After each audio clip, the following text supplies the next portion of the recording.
Let's run through now arterial stiffness reduction. With age and inactivity, the incorrect dose of physical activity, your arteries start to stiffen like old rubber bands.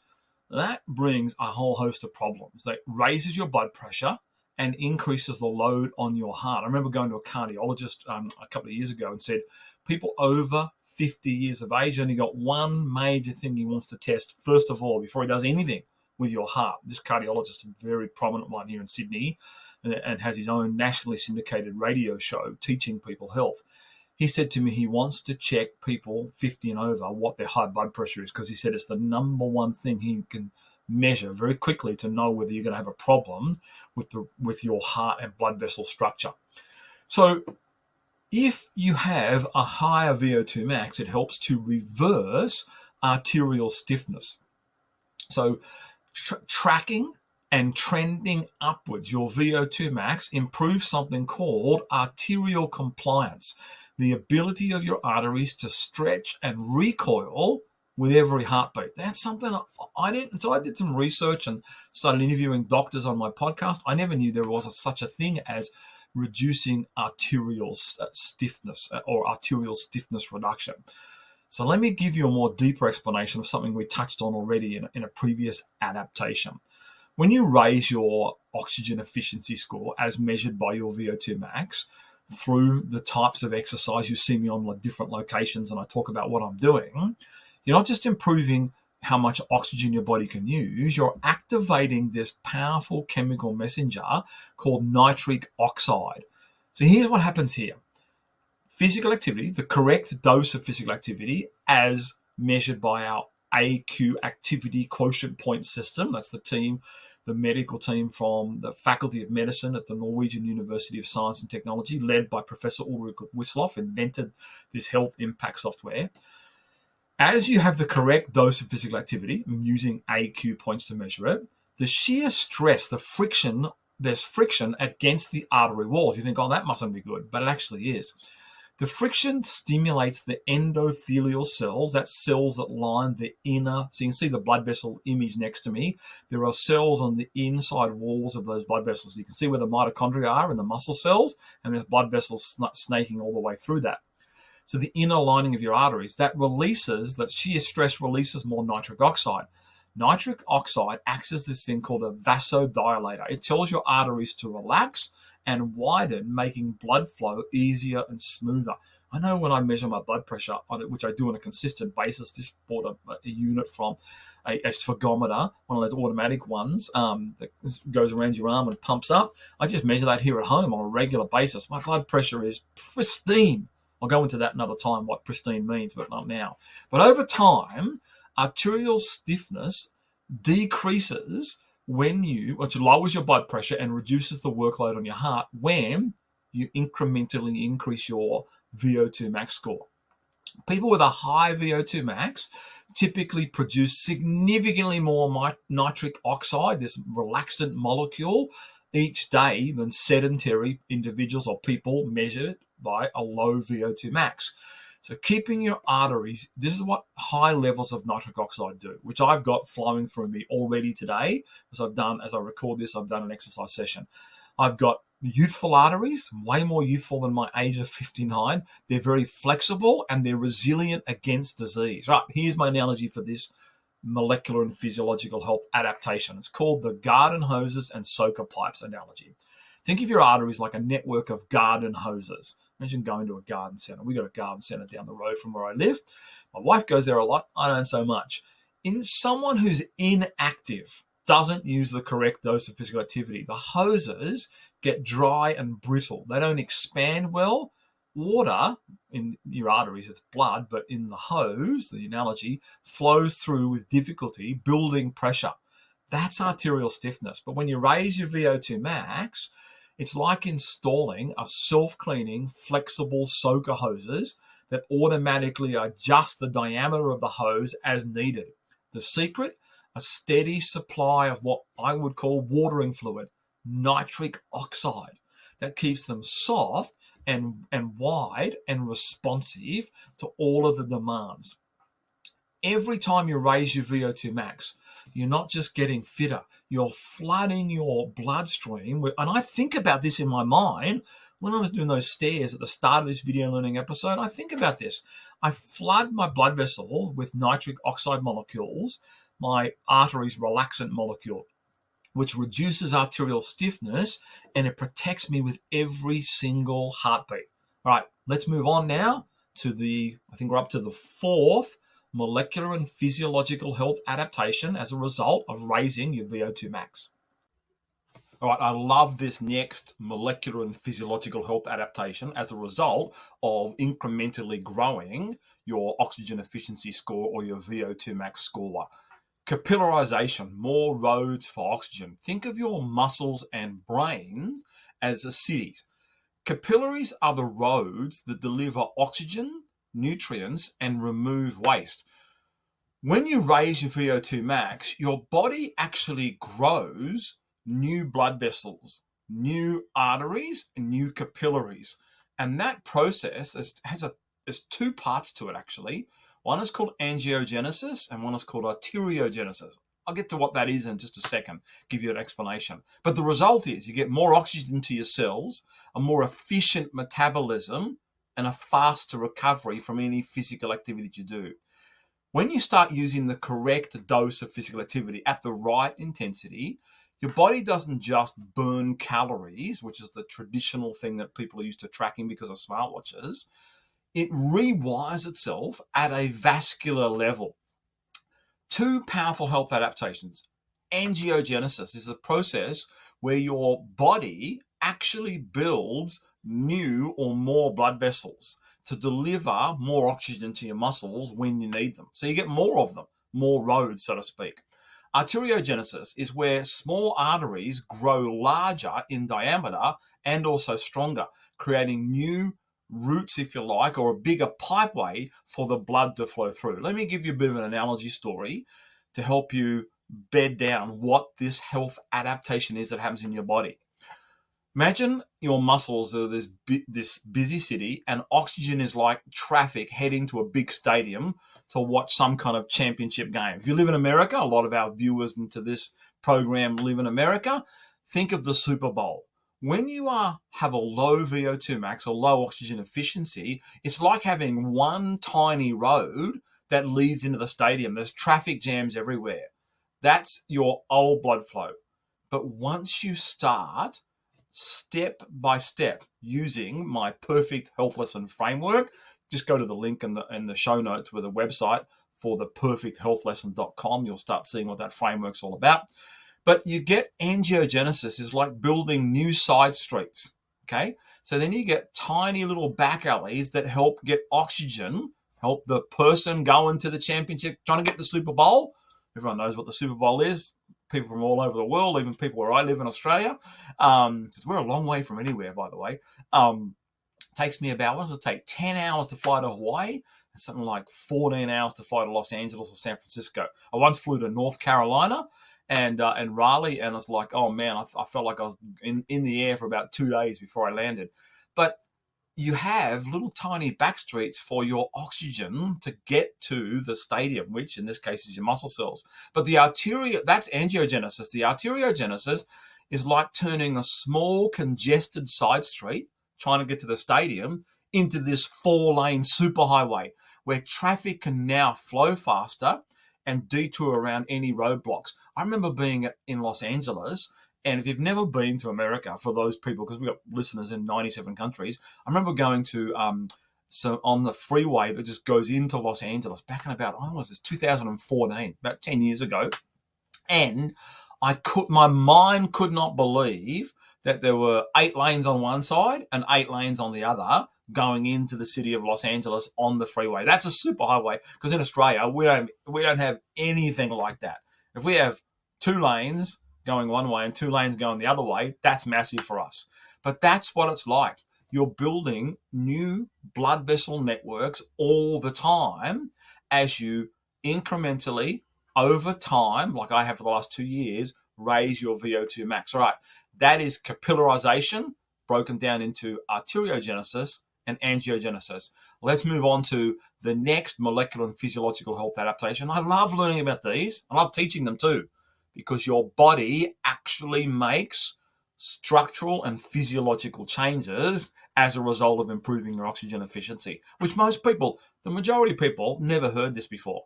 We're going to move on to stroke volume and cardiac output. All right, let's talk about this next health adaptation, a structural change in your body, stroke volume and cardiac output.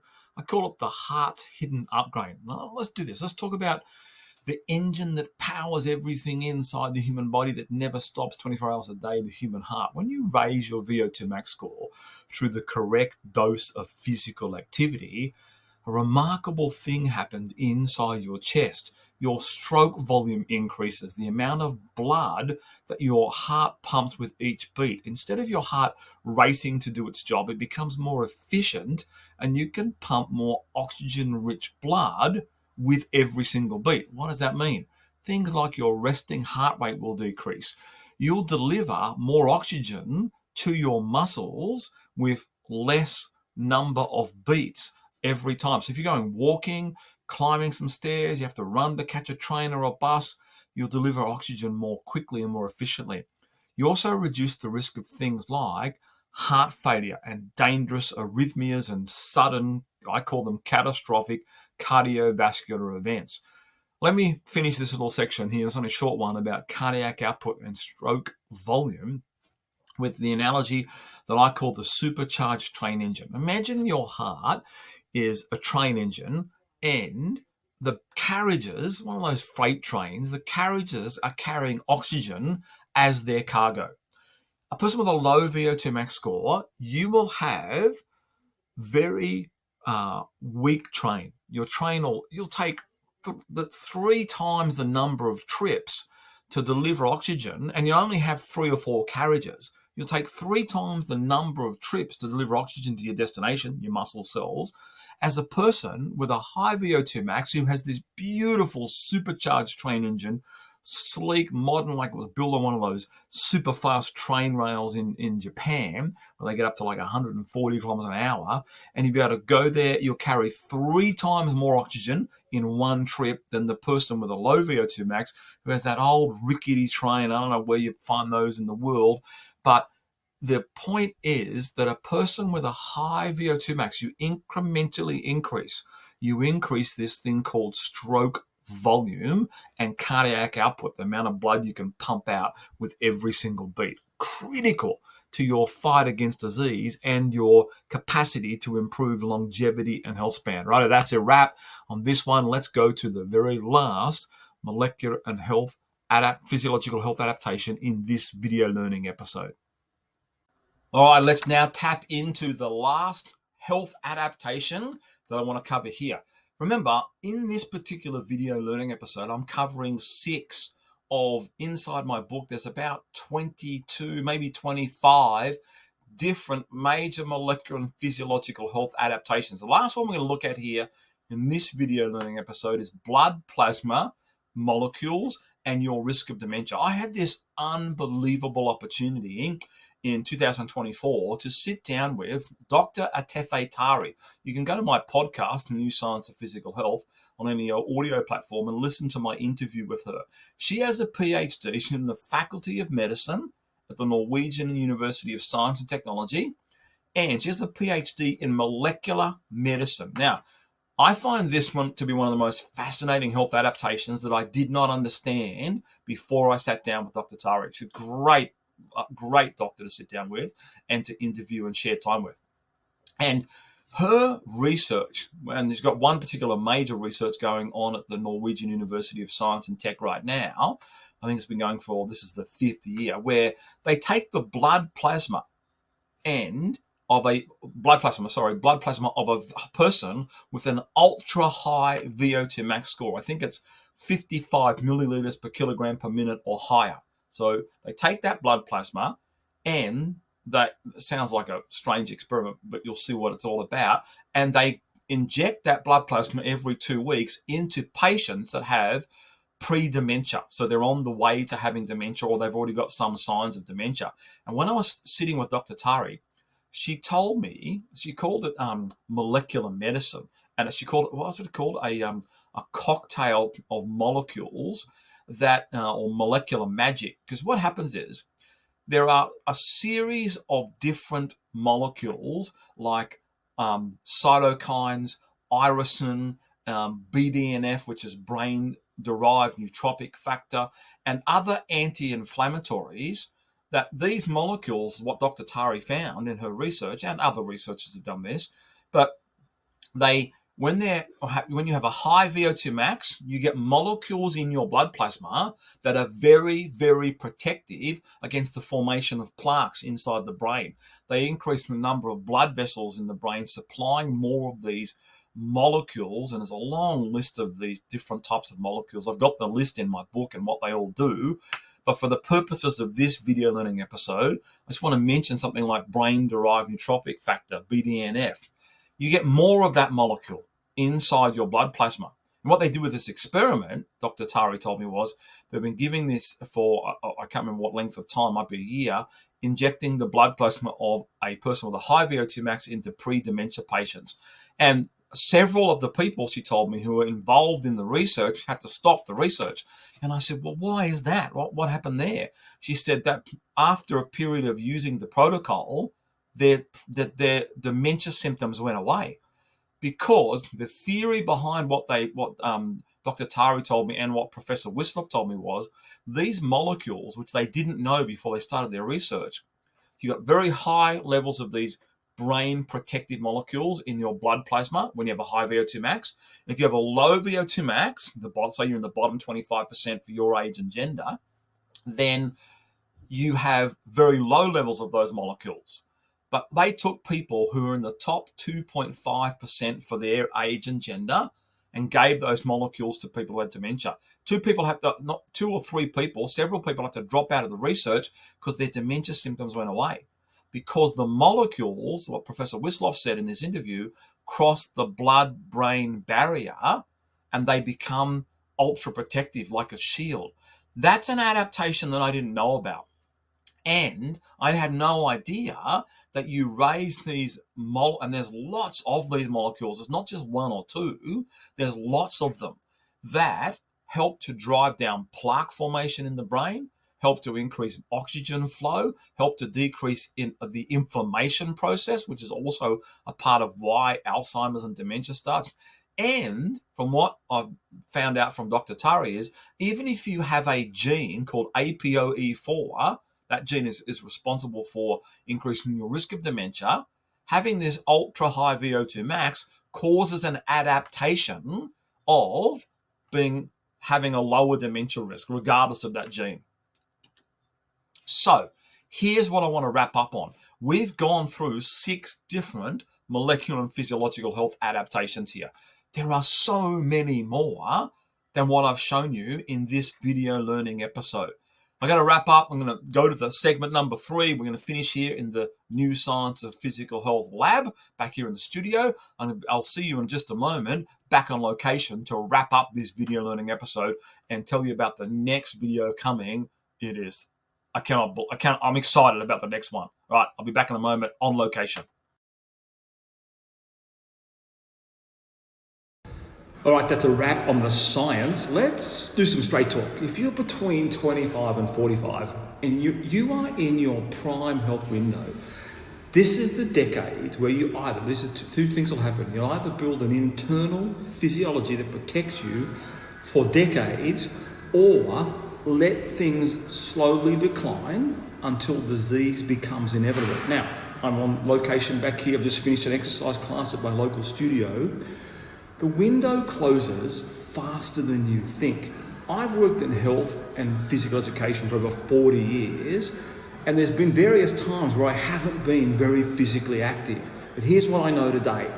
The habits that you build in your 30s can determine how healthy or how sick you'll be in your 60s and 70s. Now, I'm still pushing. If you're late to the game, don't worry about it. Here's the challenge for everybody.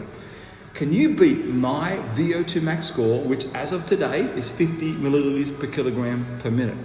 Because if you can't, then you have a goal that actually matters. It's not your weight, it's not your aesthetics and how you look, it's not a step counter, how many calories you consume each day, but it's a life-altering upgrade in your oxygen efficiency.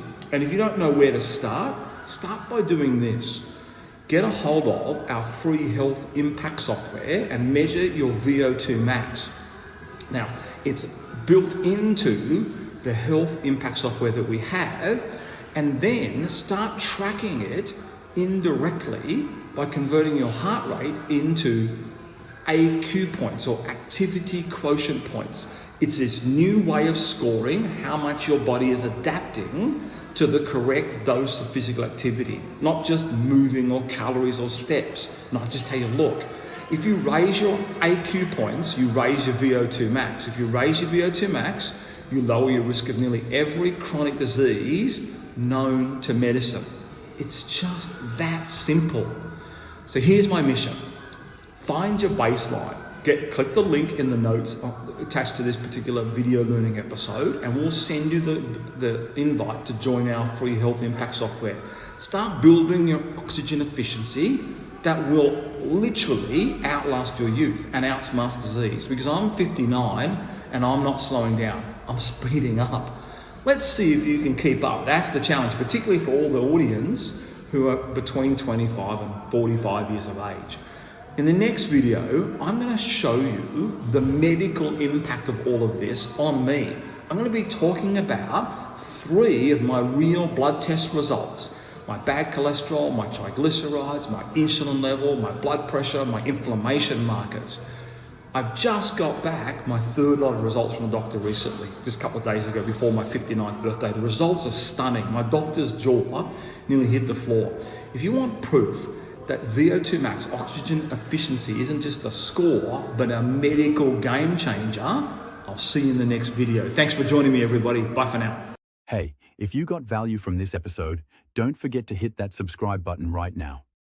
Because every week, we are sharing new, science-backed ways to raise your VO2 max, lower disease risk, and build real medical protection through exercise. And here's something extra. We've got a free podcast called The New Science of Physical Health. It dives even deeper into the life-saving power of VO2 max, AQ points, and the exact strategies Shane uses in his own training at 59 years old. So subscribe here on YouTube and check the link in the description to get free access to the podcast. Your future health depends on what you do today, and we are here to help you get it right.